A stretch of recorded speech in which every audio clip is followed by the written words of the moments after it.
नमस्कार, जनसेतु न्यूज देख रहे हैं आप। मैं हूं अंजलि, आपके साथ जनसेतु न्यूज के डेली अपडेट में आपका स्वागत है। आइए नजर डालेंगे आज की ताजा ट्रेंड खबरों पर। जब नक्सली मरता है तो किसी को खुशी नहीं होती, छत्तीसगढ़ में बोले गृह मंत्री अमित शाह ने बताया कि वर्ष 2025 में अब तक 521 नक्सलियों ने आत्मसमर्पण किया है, जबकि 2024 में संख्या 881 रही। उन्होंने कहा, जिन नक्सलियों ने ये समझ लिया कि विकास के लिए बंदूक, आईडी और ग्रेनेड की जरूरत नहीं बल्कि कंप्यूटर और कलम की जरूरत है, उन्होंने आत्मसमर्पण किया है। अगले चैत्र नवरात्रि तक लाल आतंक से मुक्त होगा बस्तर, छत्तीसगढ़ में बोले गृह मंत्री अमित शाह। केंद्रीय गृह मंत्री अमित शाह ने कहा कि मुख्यमंत्री विष्णुदेव साय और उप मुख्यमंत्री विजय शर्मा ने घोषणा की है कि जो गांव हर नक्सली को सरेंडर करवाएंगे उन्हें यहां पर राशि दी जाएगी। शिवराज सिंह चौहान के काफिले में चल रही गाड़ी पलटी, 3 जवान घायल। केंद्रीय कृषि मंत्री गुजरात के पटाखा फैक्ट्री में हुए विस्फोट में जान गंवाने वाले लोगों के माता पिता से मिले। बेदाखेड़ी हाईवे पर शिवराज सिंह चौहान के काफिले की गाड़ी पलटी। यूपी में बीजेपी के लिए गले की फांस न बन जाए वक्फ बिल, मिशन 27 से पहले सहयोगी दलों में मची है भगदड़। सुहेलदेव भारतीय समाज पार्टी प्रमुख ओम प्रकाश राजभर के बयानों से आहत होकर सूबा सपा के अल्पसंख्यक प्रकोष्ठ के संगठन मंत्री जफर नकवी ने इस्तीफा दे दिया। वक्फ बिल के मुद्दे पर अनिल विज का एआईएमआईएम प्रमुख पर हमला, ओवैसी अपना मानसिक संतुलन खो चुके। हरियाणा सरकार में मंत्री अनिल विज ने कहा कि वक्फ बोर्ड में संशोधन के लिए जो बिल पास किया गया है वह कानून के हिसाब से हुआ है और सभी कानून लोकसभा बनाती है। दिल्ली वासियों को नहीं मिल रहा पानी, देवेंद्र यादव बोले जल संकट पर सरकार फेल। देवेंद्र यादव ने कहा कि दिल्ली को 1800 एमजीडी पानी चाहिए, मिल रहा है सिर्फ 1000। सरकार सिर्फ दिखावा कर रही है, जनता परेशान है। जल संकट पर बीजेपी सरकार को विफल बताया।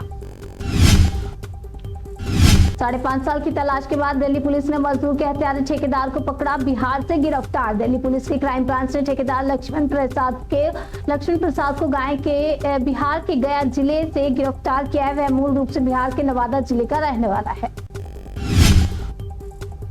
बीजेपी के लिए वाटरलू साबित होगा वक्फ बिल, एसपी अध्यक्ष अखिलेश यादव ने सरकार को घेरा। सपा अध्यक्ष अखिलेश यादव ने शनिवार को प्रेस कॉन्फ्रेंस के दौरान बीजेपी पर जमकर निशाना साधा। उन्होंने कहा कि वक्फ बिल बीजेपी के लिए वाटरलू साबित होगा। जब सरकार अपना सब कुछ खो चुकी तो सांप्रदायिकता की राजनीति ले आई है। वक्फ बिल का समर्थन करने पर मिल रही धमकियां, लेकिन मैं डरने वाला नहीं, बोले शाहनवाज हुसैन। वक्फ बिल का समर्थन करने पर शाहनवाज हुसैन ने सोशल मीडिया के जरिए खुद को धमकियां मिलने का दावा किया। उन्होंने कहा कि बिल का समर्थन करने पर मुझे लगातार सोशल मीडिया के जरिए धमकियां दी जा रही है, लेकिन मैं इन धमकियों को लेकर डरने वाला नहीं। पंडाल में आगजनी, लोगों में गुस्सा और रानाघाट में पोस्टर विवाद। रामनवमी शोभा यात्रा पर बंगाल में तनाव। पश्चिम बंगाल के गोबरडांगा में रामनवमी की तैयारियों के दौरान बसंती पूजा पंडाल में आगजनी की घटना से तनाव फैल गया। स्थानीय लोगों ने इसके विरोध में सड़क जाम कर दी। पुलिस मामले की जांच कर रही है। उधर हावड़ा में रामनवमी शोभा यात्रा के लिए सुरक्षा बढ़ाई गई है और दुकानें हटाई जा रही है। रानाघाट में पोस्टर विवाद सामने आया। रामनवमी से पहले रामलला का सूर्य तिलक, आईआईटी रुड़की के वैज्ञानिकों ने किया ट्रायल, अब हर साल होगा। अयोध्या में रामनवमी के पावन पर्व पर निर्माणाधीन राम मंदिर में रामलला के सूर्य तिलक का ट्रायल आईआईटी रुड़की और चेन्नई के वैज्ञानिकों ने किया। ये प्रक्रिया अब अगले 20 वर्षों तक हर रामनवमी पर दोहराई जाएगी। सूर्य की किरणों से होने वाला ये तिलक एक अद्भुत तकनीकी और आध्यात्मिक सम्मिलन है। वक्फ बिल पर प्रियंका गांधी से मुस्लिम लीग नाराज। संसद ने वक्फ संशोधन विधेयक 2024 पारित कर दिया है, जिससे विपक्ष में नाराजगी है। प्रियंका गांधी की बहस के दौरान अनुपस्थित पर इंडियन यूनियन मुस्लिम लीग और सुप्रभातम ने आलोचना की है। राहुल गांधी की चुप्पी पर भी सवाल उठाए हैं और कांग्रेस ने विधेयक को असंवैधानिक बताया, जबकि विपक्षी गठबंधन ने संयुक्त विरोध का प्रदर्शन किया।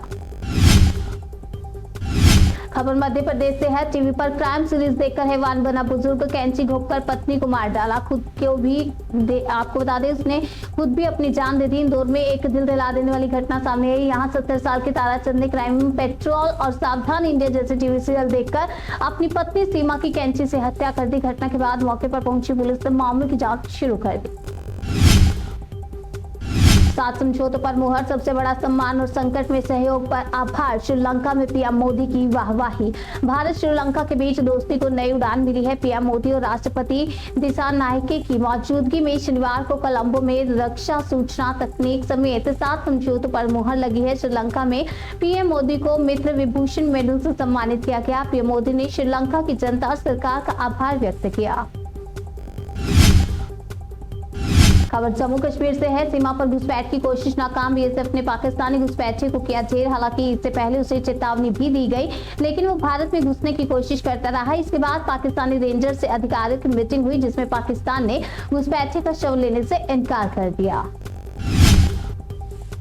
वक्फ बोर्ड के नाम पर अब कोई नहीं कर पाएगा जमीनों की डकैती, लूट खसोट पर लगेगी लगाम, बोले सीएम योगी। योगी ने कहा कि अब चौराहे की जमीनों पर कोई कब्जा नहीं कर सकता। अब जो भी सार्वजनिक जमीन होगी, राज्यों की जमीन होगी, उसका उपयोग विद्यालय बनाने में, चिकित्सालय बनाने में, महाविद्यालय बनाने में, गरीबों के लिए आवास बनाने में होगा।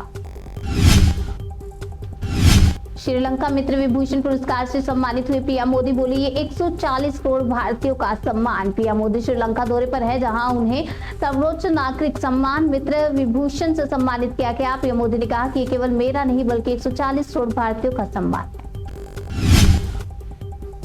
बुलडोजर एक्शन के बीच किताबें बचाने वाली अनन्या को अखिलेश यादव ने किया सम्मानित। सपा चीफ अखिलेश यादव ने प्रेस कॉन्फ्रेंस में कहा कि भ्रष्टाचार और कानून व्यवस्था को लेकर जीरो टॉलरेंस की नीति पर काम करने की बात कही गई थी। अब बीजेपी के लोग न्याय मांग रहे हैं।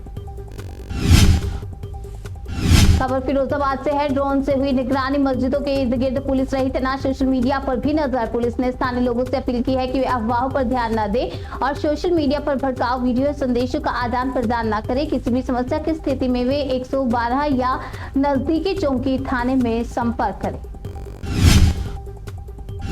हुगली के सिंगूर थाना के बड़ा बीच हाउस क्षेत्र और चंडितला थाना क्षेत्र का निरीक्षण किया। हुगली जिले की ग्रामीण पुलिस अधीक्षक कामनाशीष सेन ने कल यानी रविवार को इन इलाकों में रामनवमी की शोभा यात्रा निकाली जाएगी। इससे पहले पुलिस अधीक्षक ने दोनों थानों के पुलिसकर्मियों के साथ क्षेत्र का दौरा कर सुरक्षा व्यवस्था का जायजा लिया।